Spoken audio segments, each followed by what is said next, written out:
introduce two absolute treasures of the Roaring Fork Valley. They are human gems and longtime friends, John McBride and Harry Teague. And their title, or their panel here, is Sustainable Land Use Planning. Well, thank you all for coming. I'm John McBride, and this is Harry Teague. We're longtime friends. We've both been here. According to you, we're longtime friends. Where did you get that sport coat? I've never seen you in one. I've known him for about 50 years. I thought in order to appear in front of all these wonderful, well-meaning people, I should, at least look like I know what I'm talking about. You look out of place. Yeah. Anyway, just to begin, we go way back together as friends. We've lived here, each of us, for over 50 years. If you add them up together, we were in Aspen during the quiet years in the early 1900s. And that's when Aspen went broke. Nobody had any money. Today we're having problems again because there's too much money. So we're concerned primarily with this valley and what's happening here, the whole Roaring Fork Valley in Pitkin County. We are very concerned about it. Harry, as an architect, you may know, has done wonderful. Should we sit down? Are you tired? No. We're talking very passionately, and so you want to stand up and get everybody excited. It's that time in the morning. The coffee, no more coffee till 12:30, so we want to keep these people awake. Okay. Yeah. What he's done in Aspen as an architect, some of the finer projects we have in the community. I'm sure you're all familiar with the music tent, Harris Hall, the Physics Institute, and the community school. And then he's done many fine homes in the valley. Anderson Ranch, too. Oh, Anderson Ranch, too. So that's a wonderful collection of good projects. Yeah. I've been involved on the other side as a developer doing the business center in the North 40, but we've been a part of a wonderful community for a long time. I think that I'm lucky. I have an unusual perspective because I'm a pilot. I've flown all around the West and certainly this valley a great deal. And I've also been lucky to ski quite a bit in Europe. And I've just seen how much better they have done things than we have here. Interrupt anytime you want to.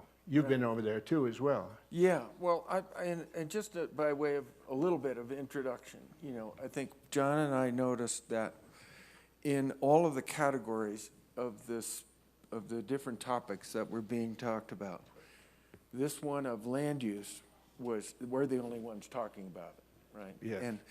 And when you think of the implications of land use and the importance of land use to water, to transportation, to energy consumption, and so on, it actually seems like an opportunity that should be examined more closely than the 15 minutes that you and I are going to give it right now. As John was beginning to describe, talk about the opportunities and impressions that we know of when we look at them. But the solutions, I think, are ones that we're going to both throw out a couple of ideas, but we're hoping that one of the advantages of a collective group and the collective minds that are assembled here is that they're going to help us come up with some even better ideas of land use that is progressive. We're at a point in our country, I think, where zoning and various regulations about land use have been aimed at very different goals than the goals that were, or at least the crisis, current climate crisis and so on that approaches now. That we're going to really have to change our attitude about how we use land. Yeah. And we have been a sort of a frontier organization here. Europe, of course, had been in their territory for years and years.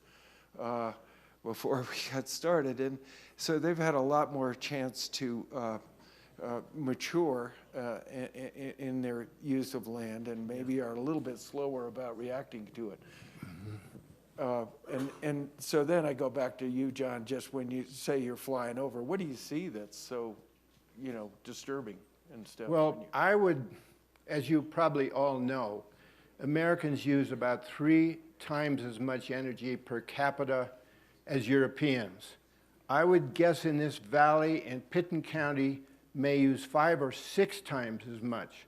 We are terrible wasters, and it is getting worse. When Harry and I moved to the Roaring Fork Valley, it was a very dynamic, fun community full of local people. Today, it is being invaded by an invasion of money from the outside, from all over the world, because it's an attractive place.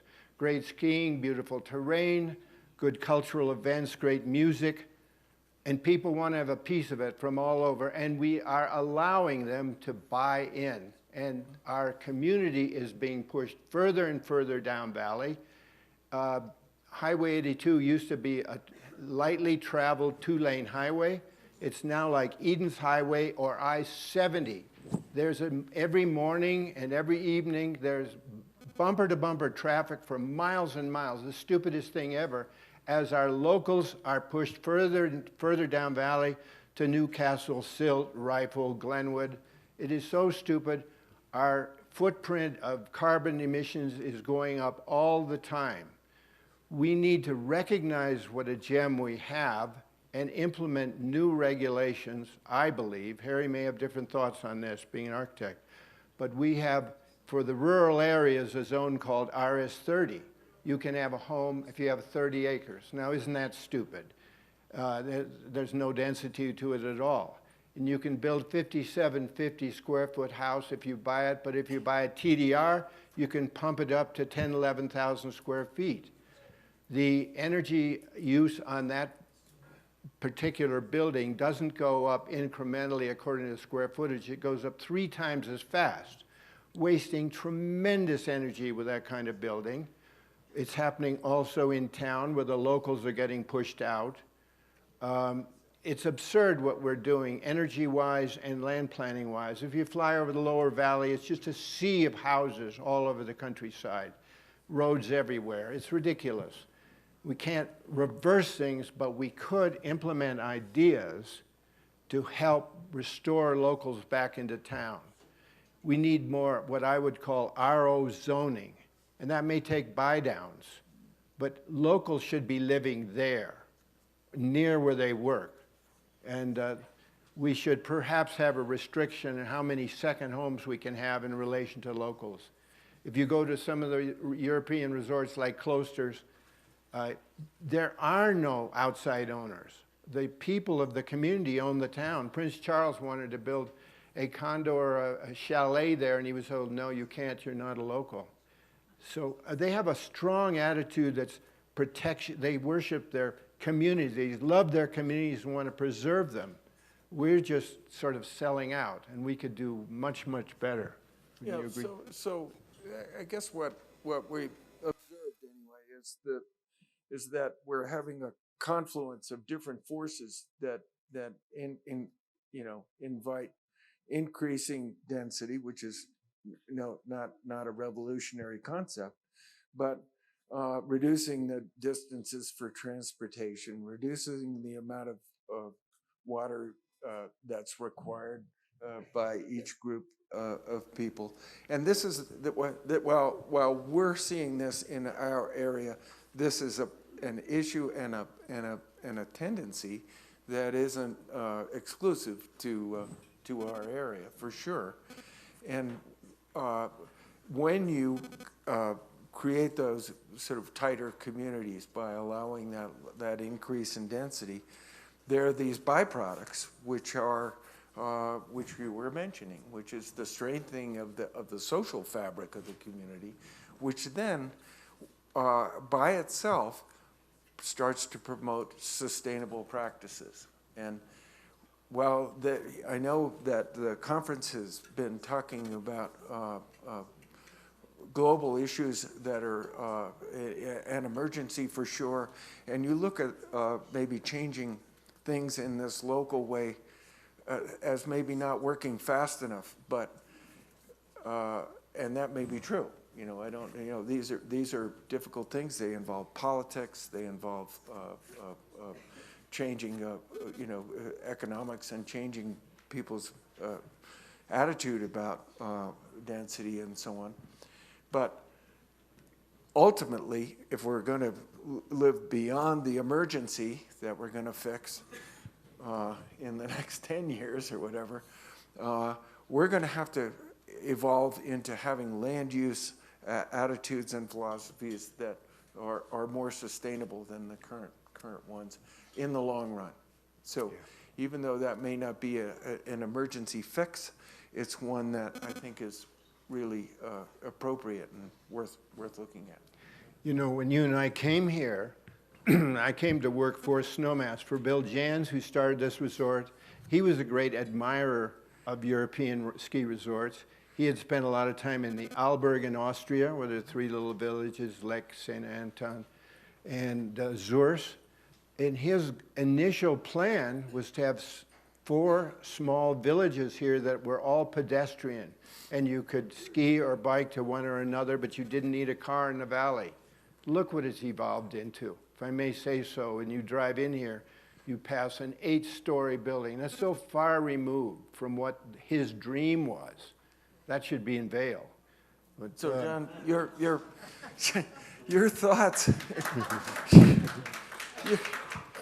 your thoughts about this, and I just have to say, John is a visionary and a revolutionary. I'd say as a developer, identifying early on the relationship between the necessities of a resort like Aspen and its need for a place back of house, so that resulted in the Airport Business Center, and recognizing that what the public wanted and what the local people wanted was a kind of density that didn't exist in the current zoning, and started the North 40, which is this extremely popular and extremely successful and sustainable on many, many levels housing development that just, and so he's put his money, his effort, and so on where his mouth is in this respect. And so when you're saying, and one of the keys of that whole operation is RO. And what is RO? Resident occupied. It was so easy to do and so much fun to do. It's a community of 72 homes where they all built their own home, and we did the design guidelines and the constraints that go on. And they could vary modern to Victorian, but size was controlled and what have you. You had to be an employed local. You had to have been here 5 years, and you could build your own home. Oh my gosh, we were amazed not only how we sold 72 homes in a month, home sites. They designed and built their own, and everybody helped the others to create a community and help with the design. There's still people who have been there 20 years that just love being in that kind of a community. It was simple to do. We need more RO. We need to establish it with buy-downs or taxes on second homes or something like that to create it in Snowmass, in Aspen, and have pods that are balanced and self-contained. And the other thing that seems to be a national trend is increasing the density in zones around the city, so that, and this is one that's solving or attempting, or one of the solutions that's suggested for solving the general housing problem that faces the nation right now. But in our area, and perhaps in other places, that would involve the adjusting of the zoning to allow two residences on a particular plot of land, where right now only one is allowed. Yeah. And so there's accessory dwelling units, in the inner city progressive planning that was called the mother-in-law unit or whatever. I don't think we're allowed to say that anymore. Are Do you have one? we? Right. No, I guess I don't.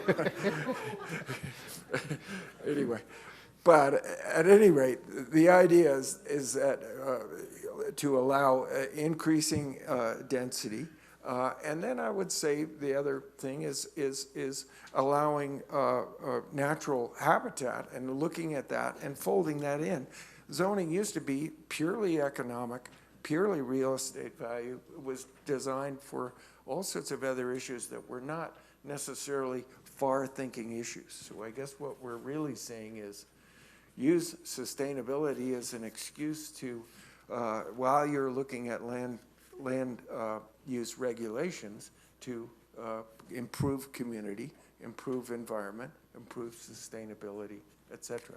This is something that needs a lot of examination. Right. So that's our walk away moment. I just want to say, both of us are, Harry worked with and for Fritz Benedict. I worked for him when he was the planner here at Snowmass. A lot of our ideas come from the great Fritz Benedict, Yeah. who we need more of. Yeah. Thank you all for coming. Yeah. Thanks. Yeah.